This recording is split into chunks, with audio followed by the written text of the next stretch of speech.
नमस्कार, स्वागत है आपका कैपिटल टीवी उत्तर प्रदेश में। यूपी विधानसभा चुनावों को देखते हुए बीजेपी कोई कोर कसर नहीं छोड़ना चाहती। दिल्ली में यूपी के सांसदों की बैठक के बाद बीजेपी आशीर्वाद यात्रा निकालने की तैयारी कर रही है। उधर बीजेपी की देखा देखी मुख्य विपक्षी दल समाजवादी पार्टी ने भी साइकिल यात्रा का ऐलान कर दिया है। यूपी विधानसभा चुनावों में अब कोई ज्यादा वक्त नहीं बचा है। ऐसे में सत्ताधारी बीजेपी दोबारा यूपी में सत्ता वापसी की जुगत में जुट गई है। दिल्ली में सांसदों के 2 दिन चले मंथन के बाद बीजेपी ने यूपी फतह करने के लिए अब आशीर्वाद यात्रा निकालने का ऐलान किया है। ऐसे में राजनीतिक दलों की सियासी चहलकदमी बढ़ गई है। जनता तक पहुंचने और उसे अपने पाले में लाने के लिए सभी दल रणनीति बनाने में जुट गए हैं। इधर बीजेपी को मात देने के लिए सपा ने भी साइकिल यात्रा का ऐलान कर दिया है। अब किसकी यात्रा उसे सत्ता की कुर्सी तक पहुंचाएगी, ये चुनावी नतीजे तय करेंगे। लेकिन यात्रा की इस राजनीति ने सियासी पारा जरूर बढ़ा दिया है। दरअसल दिल्ली में बीजेपी संगठन की बैठक में तय हुआ है कि मानसून सत्र समाप्त होते ही केंद्र सरकार में शामिल हुए यूपी के 7 नए मंत्री 16 से 18 अगस्त तक प्रदेश के तमाम जिलों में जन आशीर्वाद यात्रा निकालेंगे। इसमें केंद्रीय मंत्री खुली जीप में सफर करेंगे और अपने गृह जनपद जाने से पहले आसपास की 4 लोकसभा सीटों में लोगों के साथ संवाद करेंगे। इस दौरान दिल्ली के संसदीय क्षेत्र के रास्ते में आने वाले हर लोकसभा क्षेत्र में मंत्रियों का परिचय, संवाद, स्वागत होगा।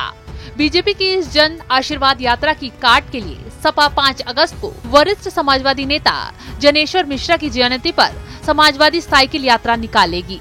हर तहसील में सपा के नेता 5 से 10 किलोमीटर तक साइकिल चलाएंगे। साइकिल यात्रा के जरिए लोगों को जागरूक किया जाएगा।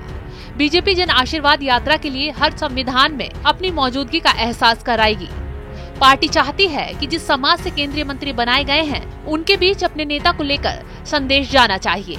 साथ ही चुनावी नजरिए से जनता से सीधा संवाद करके केंद्र और राज्य सरकार की उपलब्धियों को भी जनता तक पहुंचाना इस यात्रा का मकसद है।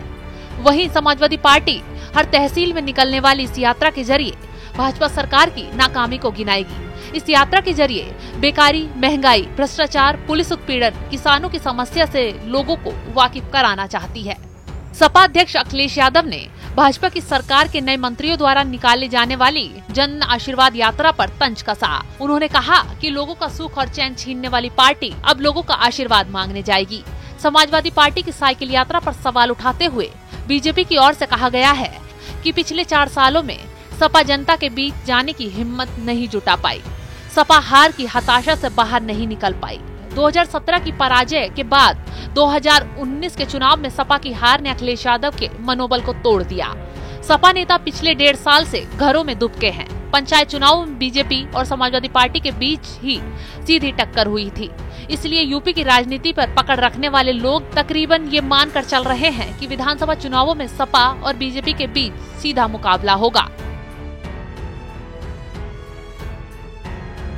सत्ताधारी बीजेपी ने लोगों के बीच पहुंचने के लिए आशीर्वाद यात्रा निकालने का ऐलान किया।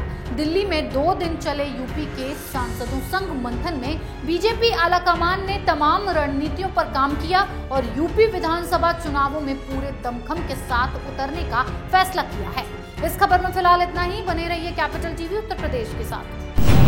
2 साल पहले शुरू हुई एक मुहिम, मीडिया में एक नया आंदोलन, शपथ झूठ को बेनकाब करने की, संकल्प सच को आप तक पहुंचाने का।